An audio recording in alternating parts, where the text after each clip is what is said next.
Bismillahirrahmanirrahim. Assalamualaikum warahmatullahi wabarakatuh. Saya ingin menyampaikan beberapa nasihat dari ulama untuk kita semuanya yang merasa pernah meninggalkan sholat atau yang sampai hari ini masih mengabaikan sholat, masih sering meremehkan ibadah sholat. Para ulama menjelaskan banyak sekali ayat-ayat dan hadis-hadis tentang ancaman dari Allah bagi orang yang meninggalkan sholat. Bahkan kalau kita membaca di dalam rukun Islam, sholat itu termasuk rukun yang kedua setelah syahadat. Artinya akan ditolak keislaman seseorang walaupun dia mengatakan asyhadu an la ilaha illallah wa anna muhammadar rasulullah, tetapi dia tidak melaksanakan sholat secara sengaja tanpa uzur yang diperkenankan. Bahkan di dalam Al-Quran Allah berkali-kali memberikan kalimat ancaman, diantaranya fawailul lil musallin alladzina hum an sholatihim sahun. Celaka orang yang sholat, yaitu orang yang lalai dalam sholatnya. Apa maksud lalai dari sholatnya? Dia udah sholat tetapi sholatnya asal-asalan.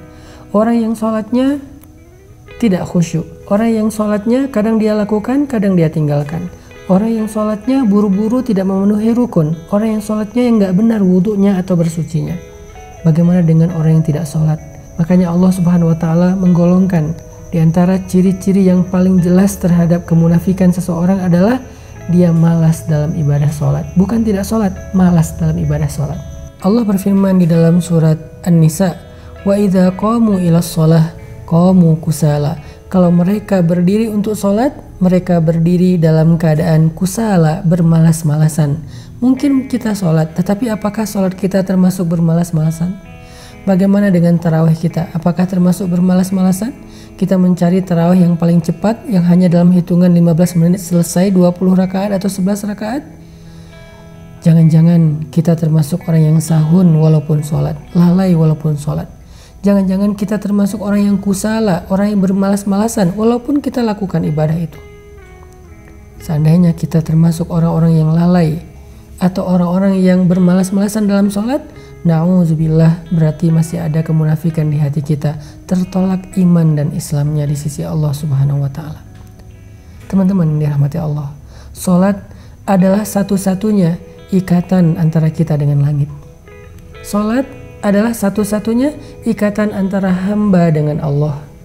Sehingga ketika kita meninggalkan sholat satu kali saja, berarti kita telah memutuskan ikatan kita dengan Allah.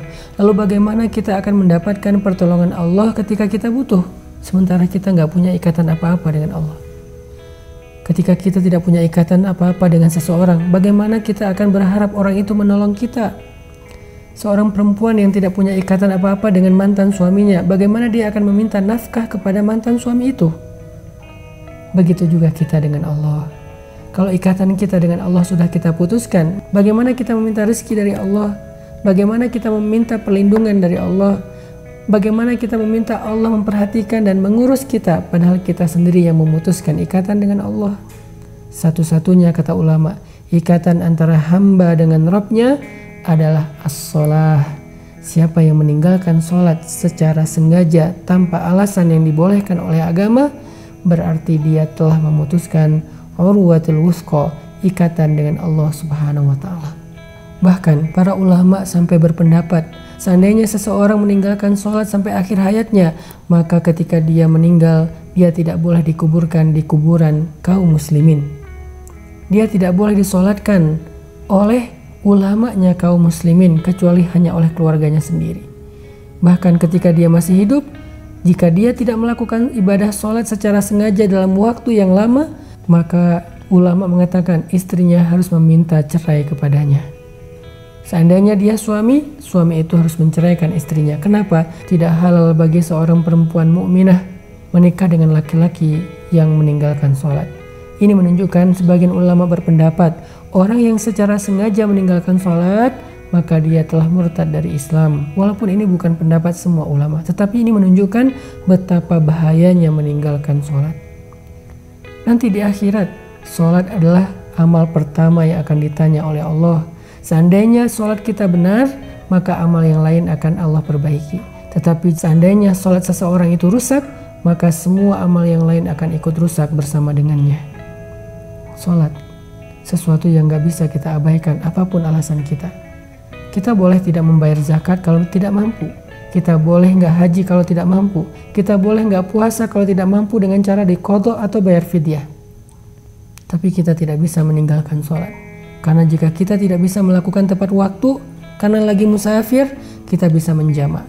Tidak bisa melakukannya di masjid karena ada uzur-uzur tertentu, hujan, badai, dan seterusnya, melakukannya di rumah. Tidak bisa melakukan secara berdiri, bisa duduk atau berbaring.